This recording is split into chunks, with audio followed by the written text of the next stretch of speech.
I am the gentleman shooter, giving you a look at the full-sized KABAR field knife, United States Marine Corps edition. I thought it was appropriate to kick off my channel with my absolute favorite knife that I own. This particular blade came with the United States Marine Corps leather sheath. You see, it's seen a little wear. Pretty basic sheath, really solid construction. Some people might go for a material that is a little more weather resistant, but for my use, the leather sheath has done very well. You can see it will go along your belt. You can have it ride down your hip, run some paracord through the hole at the end to strap it to your leg. If you want a little less action while you're hiking or running, that way it stays stable. Good solid buckle here to get it open.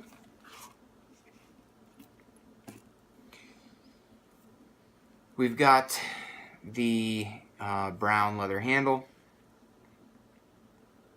You can see this is a full tang blade that goes all the way down through the handle, coming through the end, held in with a pin right there.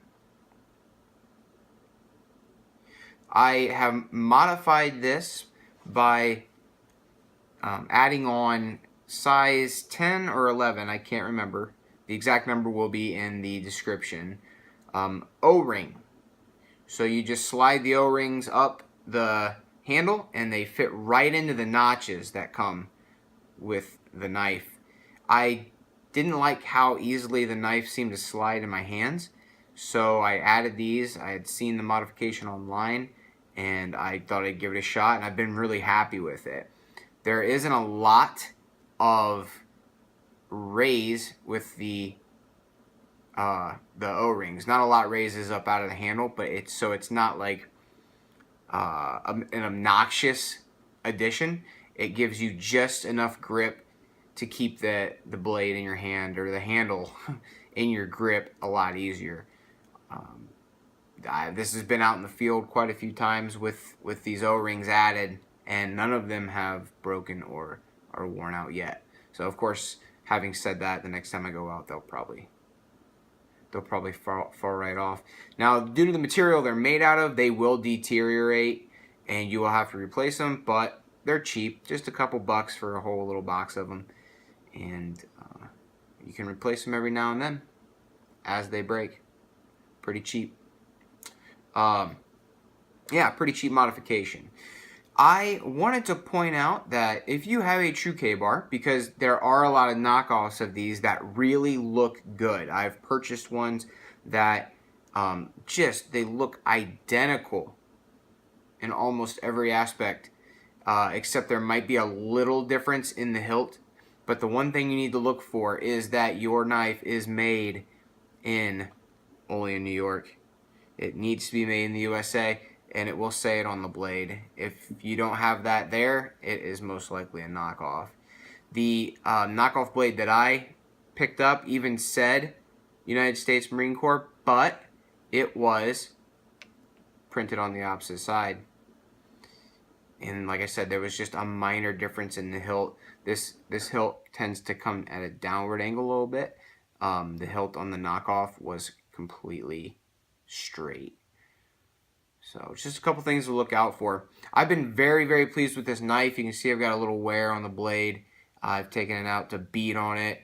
You can chop, dig, baton, slice, stab, feather. It isn't the best for whittling, obviously, because of its size. It's a very good edge, easy to sharpen, easy to maintain. Nice thick spine here. On the back, you can really beat on it with a baton if you need to wedge logs apart. And of course, with it being full tang, solid, nice steel handle, you can use it to hammer. Basically, it's the only tool you need. What I'd like to do is give you a look at the KABAR alongside the Glock 81 field knife, just for comparison. I'll do a better look at this knife in a separate video. Link will be in the description. This is Austria. This is Austria's answer to the KABAR, and maybe it's not the answer, but it is certainly reminiscent. It's their military issued field knife, I do believe. The version of this that I got did come with a serrated back for sawing and notching. I haven't been able to use this too much out in the field, so I don't know what it is capable of, but I know that I'm a little hesitant to baton with it. I know it's not ideal for that.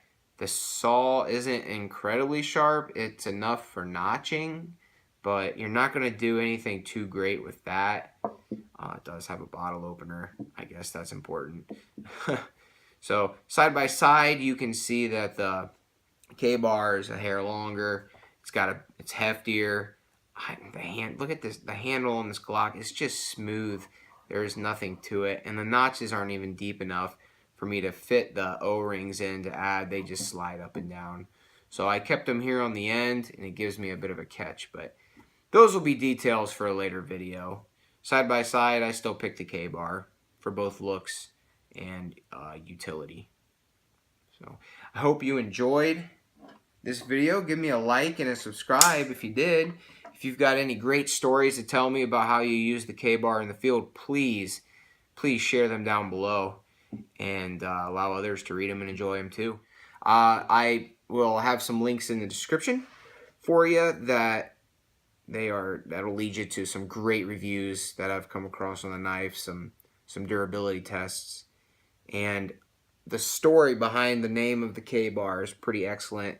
Don't know if it's 100% true, or if it's just a nice piece of folklore, but the story goes that somebody actually killed a bear with this knife and wrote a letter into the company.